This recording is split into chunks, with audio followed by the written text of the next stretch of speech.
Praise the lord. దేవుని పరిశుద్ధమైన నామమునకు మహిమ కలుగును గాక. ఈ వీడియో వీక్షిస్తున్నటువంటి వారందరికీ కూడా యేసు నామములో వందనములు, శుభములు తెలియపరుస్తున్నానండి.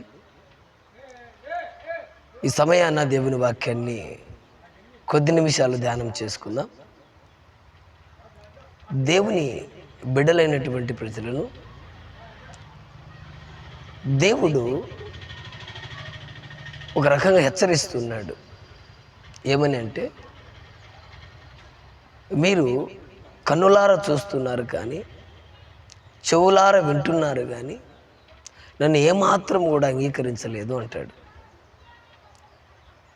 మత్తయి సువార్త 13వ అధ్యాయము 15వ వచనములో పరిశుద్ధ గ్రంథములో ఒకసారి మాట చదువుదాము. ఒకసారి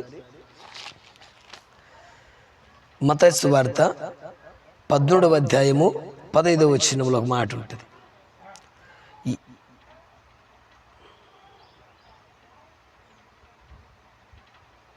ఈ ప్రజలు కన్నులారా చూచి, చెవులారా విని, హృదయముతో గ్రహించి, మనసు త్రిప్పుకొని నా వలన స్వస్థత పొందకుండునట్లు వారి హృదయము క్రొవ్వినది, వారి చెవులు వినుటకు మందములైనవి, వారు తమ కన్నులు మూసుకొని ఉన్నారు గనుక మీరు వినుట మట్టుకు విందురు కానీ గ్రహింపనే గ్రహింపరు, చూచు మట్టుకు చూతురు కానీ ఎంత మాత్రము తెలుసుకొనరు. నిజమే, ఈ రోజుల్లో చాలామంది కూడా దేవుని బిడ్డలమని చెప్పుకుంటూ అనేక విషయములలో పాలే భాగస్తులమని చెప్పి దేవుని సన్నిధానంలో చెప్పుకుంటున్నటువంటి వారు హృదయ గ్రహింపు లేని వారిగా ఉంటున్నారు. వస్తూ ఉన్నారు కానీ చాలామంది మందిరాలలో గ్యాదర్ అవుతూ ఉంటారు చాలామంది. అయితే వారిలో కొందరట దేవుని మందిరానికి వచ్చి కూడా గ్రహింపు లేకుండా జీవిస్తున్నారంట. కలిగినటువంటి అవసరతను బట్టి, పరిస్థితిని బట్టి, కన్నీటిని బట్టి తిరిగి ఫలం పొందుకోవాల్సిన వారు వాటిని పొందకుండానట్లుగానే చేసుకుంటున్నారంట. ఈరోజు చాలామంది మేము ప్రార్థన చేస్తున్నాం కానీ మాకు ఫలితం రాలేదు, మందిరానికి వెళ్తున్నాం కానీ మేము దేవుని కార్యాలను, మేలును చూడలేకపోతున్నామని చాలామంది తన భావోద్వేగాలను తెలియపరుస్తూ ఉంటారు. నా సహోదరి, సహోదరుడా, నా ప్రభు ఏమంటాడంటే, హృదయపూర్వకంగా నన్ను మీరు ఆరాధించిన వారై ఉండాలి. మీరు పై భక్తిని కనుపరుస్తున్నారు, రావటం మట్టుకైతే వస్తున్నారు కానీ మీరు నన్ను ఆస్వాదించట్లేదు. నామకార్థంగా వస్తున్నారు కానీ, నామకార్థంగా పాడుతున్నారు కానీ, పెదవులతో నన్ను గణపరుస్తున్నారు కానీ హృదయంతో నన్ను స్వీకరించట్లేదని యేసు ప్రభువు వారు చెప్పకనే చెప్తున్నాడు ఒక మాట.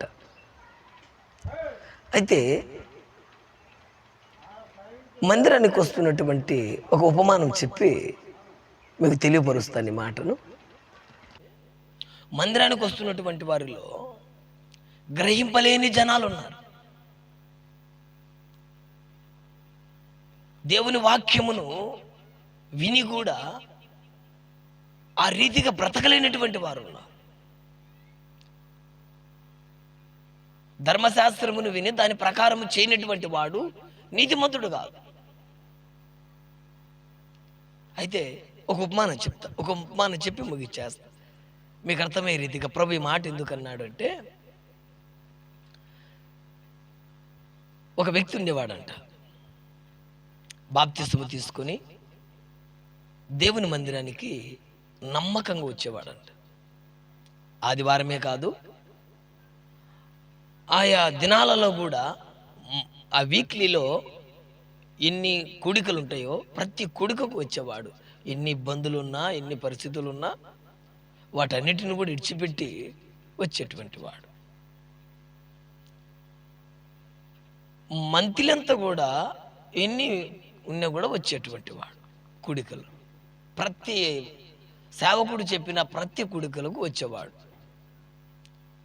అయితే అలా బ్రతుకుతున్నటువంటి ఆత్మీయ జీవితంలో తను ఉంటున్నటువంటి ఊరిలో తన ఇంటి ఎదురుగా ఒక వేశ్య వచ్చి చేరింది. ఆ ఇంట్లో వేశ్యతనం జరిగిస్తున్నటువంటి ఆమె ఆ ఇంట్లోకి వచ్చి చేరింది. అది చూశాడు.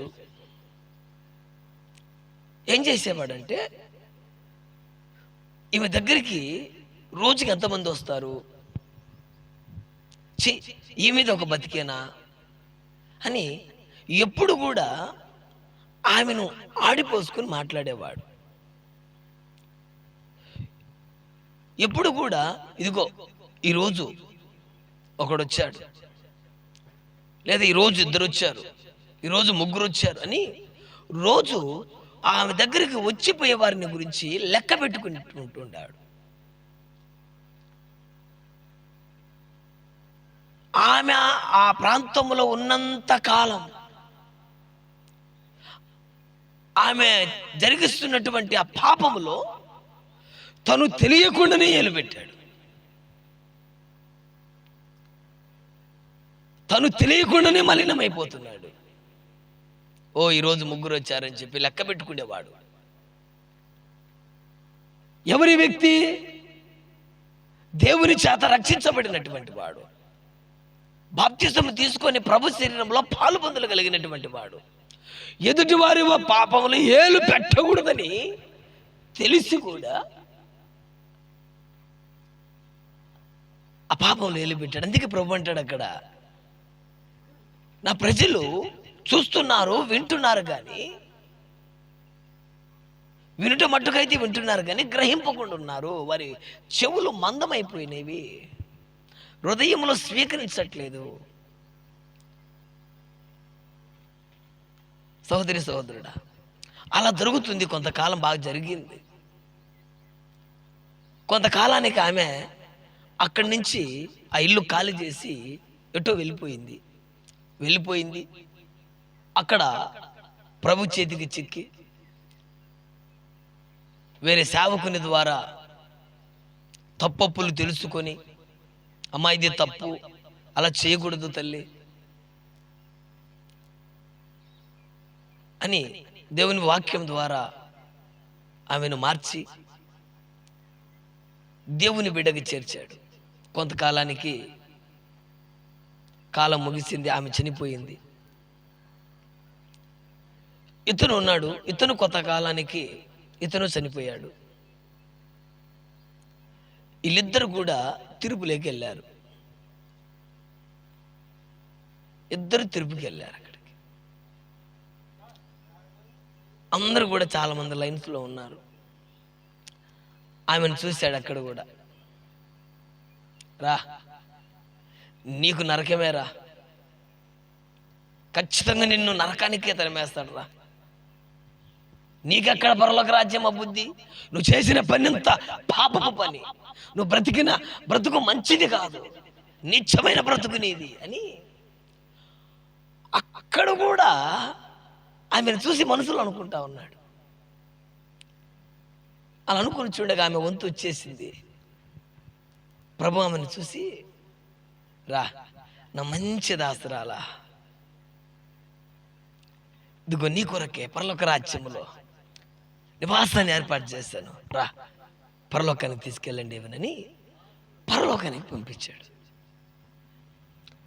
అది చూసిన ఈ నీతిమంతుడు, అదేంటి వేసే పరలోక రాజ్యానికి వెళ్ళటం ఏంటి,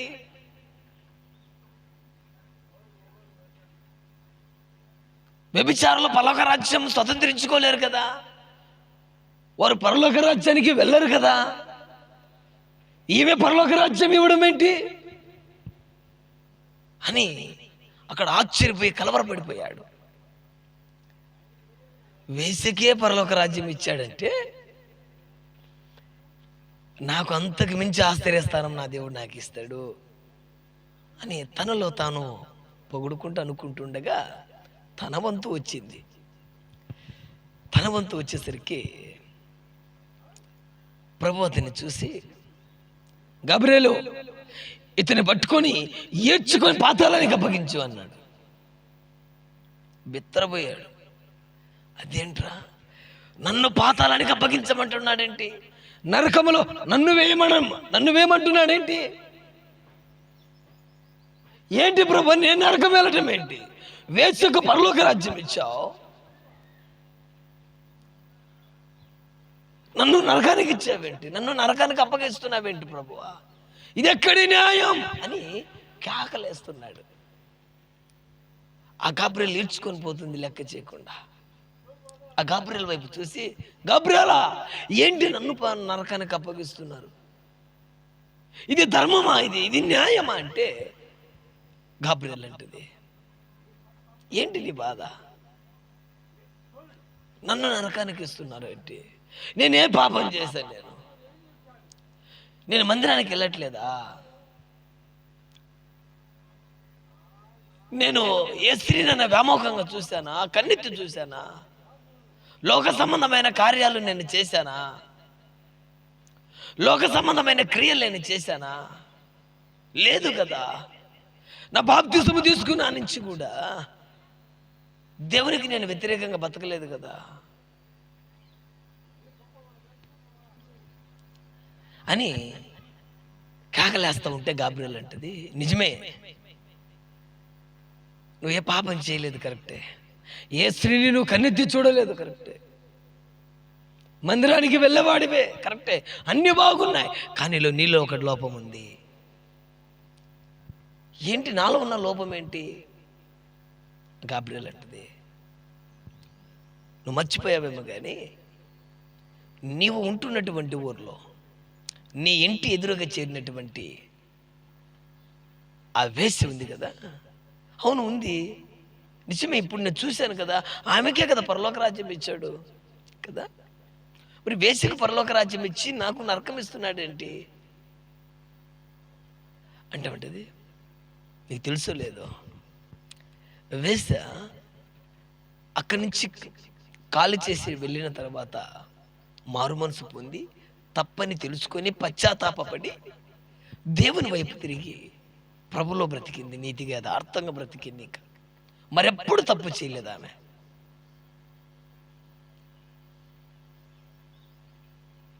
అయితే నీవేం చేశావంటే,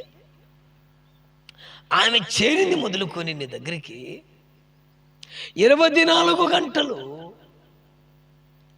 ఆమె మంచిది కాదు, ఆమె సరైనది కాదు, ఆమె బ్రతుకు మంచిది కాదు, ఆ జీవితం మంచిది కాదు, ఆమె వ్యభిచారిని, వేశ్యని అని లెక్క పెట్టుకుంటుండిపోయా. పరుల పాపములో వేలు పెట్టద్దని చెప్పిన దేవుని వాక్యాన్ని వ్యతిరేకించావు. పాపిని పరిశుద్ధంగా మార్చవలసింది పోనిచ్చి, హెచ్చరించవలసింది పోనిచ్చి, ఆ పాపములో ఏలు పెట్టావు. 24 గంటలు నువ్వు అదే పని చేశావు. ఆ పరుల పాపములు ఏలు పెట్టినటువంటి ఆ పాపము నీలోకి ప్రవేశించి నీ హృదయాన్ని పాపము చేత నింపవేసుకుంది. నీ హృదయం అంతా కూడా కలకం లేపింది, లోక ఛాయలతో నింపబడింది. పాపముతో నిండిన నీ హృదయము దేవుని వాక్యానికి ఫలితాన్ని ఇవ్వలేకపోయింది. దేవుని వాక్యం నీ హృదయంలోనికి చేర్చలేకపోయింది. ఎందుకంటే నువ్వు పాపముతో నిండిపోయావు. చూడండి, కనుకనే నీకు నరకాన్ని ఇస్తాడు దేవుడు. గోల చేస్తున్నాడు. తన అన్నాళ్ళు బతికిన భక్తి ఏమైపోయింది? తన నిరీక్షణ ఏమైపోయింది? తన విశ్వాసం, భక్తి ఏమైపోయింది? సహోదరి సహోదరుడా, నా ప్రభు అంటాడు, మీరు వింటున్నారు కానీ వాటిని గ్రహింపలేకున్నారు, చూస్తున్నారు కానీ వాటిని గ్రహింపలేకున్నారు. నిజమే కదండి. ఈ రోజుల్లో చాలామంది కూడా ఆమె ఇలా పోయింది, వాడు అలాంటోడు, వీడి లాంటోడు అని వాళ్ళ మీద వీళ్ళ మీద మనము నెపాలు వేస్తూ ఉంటాం. ఆమె అలాంటిది, ఈమె ఇలాంటిది నేను ఒక్కడినే నీతిమంతుడిని. ఏమండి, నేను ఒక్కడినే యథార్థవంతుడిని, నేనే జ్ఞాని, నేనే భక్తి పరురాలని నువ్వు కాదు చెప్పాల్సింది. ఆయన హృదయములను పరిశోధించువాడు ఆయన. చాలామంది నామకార్థంగా మందిరాలకు వస్తుంటారు, నామకార్థంగా వస్తుంటారు. వెళ్తున్నామంటే వెళ్తున్నాం అంతే, బాధ్యత భారము ఉండదు. నేను ఈ రీతిగా ఈ విధంగా బ్రతకాలి, అప్పుడే నా ఆత్మీయ జీవితానికి చూడండి ఒక స్థితి వస్తుందని. సహోదరి సహోదరుడా,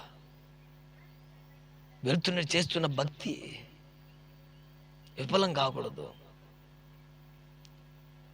విశ్వాసం విఫలం కాకూడదు, నీ కన్నీరు విఫలం కాకూడదు. ఏమండి, ఆ విధంగా చేశాడు. అతను చేసినటువంటి యథార్థత నీతంతా కూడా తను పరుల పాపములో వేలు పెట్టడం వల్ల ప్రభు వాక్యం సెలవిస్తుంది అన్నమాట.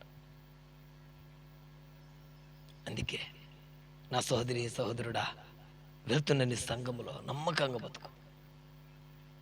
వీలైతే నీకులను దేవుని వైపు మార్చు, వీలైతే హెచ్చరించు, వీలైతే వాళ్ళని బలపరచు.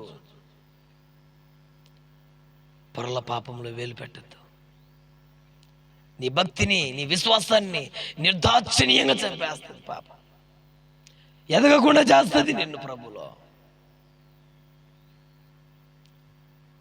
కాబట్టి ఒక చిన్న ముళ్ళు చాలండి, 6 అడుగుల మనిషినైనా పరిగెత్తనివ్వకుండా చేయటానికి. కాళ్ళలో చిన్న ముళ్ళు గుచ్చుకున్నది అనుకోండి, పరిగెత్తగలవా? పరిగెత్తలేవు. చిన్న పాపం చాలండి ప్రభులో నువ్వు బలపడకపోవడానికి కారణం. పరీక్షించుకోండి, మీ హృదయాలను పరీక్షించుకోండి. నేను చేస్తున్న భక్తి నాకు దేవునిపై వైరాగ్యాన్ని పుట్టియాలి. నేను చేస్తున్నటువంటి భక్తి నా కుటుంబాన్ని ఆశీర్వాదంతో నింపాలి. నేను చేస్తున్నటువంటి నా ప్రార్థన నా కుటుంబాన్ని రక్షించాలి. అప్పుడే నీ ప్రవర్తన సువార్తగా ఎదుటి వారికి మారుతుంది. Praise the lord.